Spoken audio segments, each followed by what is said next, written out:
All right, so Carlos is the summarizer today. Hi, my name is Carlos. Today we're continuing our last set of pages for "Does My Head Look Big in This" by Rhonda Abdel Fattah. We're reading from 273 to the end of the book. So before we left off, we were at the scene where Miss Vaselli and Amal have a conversation at the porch, and here we discuss Miss Vaselli's son and her relationship with him. The reason that they do not talk with each other anymore is because he converted to a Jehovah Witness, and she feels as if that was a sin to God, and that she doesn't approve of it, as she is a Christian, a Greek Christian, Greek Orthodox. Greek Orthodox. Excuse me. After that, she finally decides to communicate with him. After a long-awaited scene, they actually come in close, and she's very excited that he's actually going to come back. Yeah, just to be clear, we never actually see the son. She just says she's very excited to cook for him because he might be coming home with his girlfriend. Afterwards, we were in the next climactical scene was when Lila runs away from her house because her mother wanted to make her marry. No, we're just trying to be out here because it's quieter out here. All right, sorry. Lila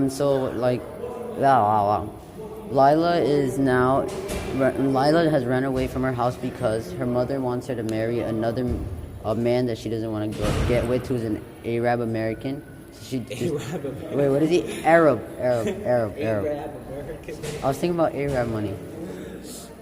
Continue. Okay, and then afterwards, she decides to run away. Her mother tries to go looking for her, and her first steps was to go to Amal, the main character in the story. Amal has a very crazy breakdown and freak out, and is afraid for what might happen to her for leaving. She also gets really angry at Lila's mom because Lila's mom, throughout the entire book, we didn't really mention this much earlier, has frequently tried to make her daughter marry someone she doesn't want to. She basically is completely controlling her and restricting her in, as Amal says, it's not really part of Islam, it's part of her mother's village culture, and it really is frustrating to Amal and Lila. So when Lila's mom comes over saying, how dare you and your daughter disgrace me, and she ran away, Amal loses it. Another effort that Amal tried to do to try to find Lila is that they, one of their other friends named Yasmin and her send a message to Lila to see if anything is up, and they actually got to communicate with her, and No, she just kind of brings her back. Oh yeah. From the women's shelter. So then afterwards, they find her from a women's shelter, and they bring her back home. All right, so then the climactic scene, the debate. Oh yeah, it's the debate scene where Amal is at the debate scene, and then she's at the debate scene. What's up, bro? She's at the debate scene, and she actually comes forward for once to discuss how she feels that she will be the best, right? No, come on. It's not the best, but like she said, she wanted to. Finally, she Amal has a debate, and she comes forward in the speech and says how she clinches the win for her debate team because she has a very climatic speech, and then after the speech she feels as if she actually has a desire and wants to pursue law school in the future, and many have different opinions on why she did that. All right, so I am the questionnaire, and my question... You're not, though? Okay. I'm the questionnaire today, and my questions are, what did you think was good about the book, and what did you think was flawed? So, start with you, Beatrice. All right, so I thought that whenever they were talking about, scenes that could be, kind of debated, she really put her own, the author really put her own thoughts in there instead of, really making it seem like a character. She was, just stating, her point of view on it. You know what I mean? Honestly, it became like a political speech. Yeah. I feel in the book as if I feel the only thing they did well was very describing each character and their scenes and how they were important to Amal.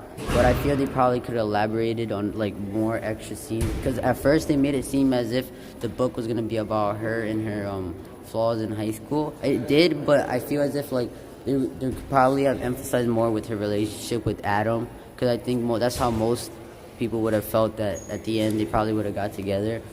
Well, she wanted a fairy tale ending. Yeah, I thought it was gonna be a Wanted a fairy. better ending. Well, not really. The only people who actually had a relationship was Simone and Josh. Yeah. All right. So what I thought was good about the book is that it managed to be very real. It managed to be very personal, and it managed to be pretty relatable. Yeah, Like it showed like a really good insight on like the teenage mind and like life in high school. It gave it like an in-depth view of like a teenager and like a Muslim teenager, but I thought it probably would have like emphasized more on like a Muslim individual. But like I really did find myself relating to her a bunch with when she was dealing with like racism and like criticism and all that. Now, on to what I thought was really flawed about the book. There were many issues, like they said, the author tended to voice her own political views through the character as a medium as opposed to having it come more naturally. But overall, what was even more of an Achilles heel for this book was the climax. This author, I believe, is a first-time author, and it says in the front of the book, a witty, sensitive debut. So it's her first novel. And that really shows. The climax is legitimately summarized. The rousing speech that she gives is summarized as, "Can you not, though?" So one of the major flaws with this was the climactic scene, which was literally summarized. She gave a rousing speech that consisted of the author telling us, I hit all the points I had to. I made a strong rebuttal. It was as good. I won by 1 point over the other girl who gave a really good speech and eviscerated, or whatever they said, and eviscerated my teammate. She didn't tell us what anybody said in the climax. This was a sort of a flaw throughout the book, where she didn't necessarily always know what the characters were going to say if it wasn't some eloquent speech about political correctness that she had before she wrote the book. Like, all over the place, she summarizes important scenes. But this one in particular was really bad because it's a pivotal. Pivotable is not a word. Pivotal. It's a pivotal scene in the book that makes them all rethink. Can you not? It's a pivotal scene in the book that makes them all rethink her confidence. She was just coming off of a traumatic experience in Lila running away, and all of a sudden she gets her confidence back, and she thinks, "Oh, I can go to law school. I can do something with my life, and I'm not bound by being a Muslim with a headscarf. I can do more. I am not limited by this." But we don't hear what she says that gives her confidence. We don't hear what anybody says. So we don't know if it was good. We don't know if it was insightful. The author literally just said the debate happened, right? She literally just said, this person spoke, they did well. This person spoke, they did nah. This person spoke, they did great. This person spoke, they did terrible. I spoke, I was wonderful. I won my team the debate. It was really bad. It took the entire, this was hype for half the book. And it took place over a space of genuinely 3 pages. Where they spent more time describing how the judge looked than they spent describing how Amal actually spoke. They spent more time on what she was watching on TV about Friends than they did the whole thing. It's truly saddening that like the author didn't know what she was going to write for this scene, because it could have been a powerful scene and it simply wasn't. All right, so illustrator, your turn. So like we said before, there was like this really intense scene with Layla's parents in Amal's place where they were really distressed over the disappearance of their daughter. But Amal, although she was distressed, she felt like they kind of deserved it since they were always like pressuring her, influencing her to like get married, even though she didn't want to. Describe more about the scene.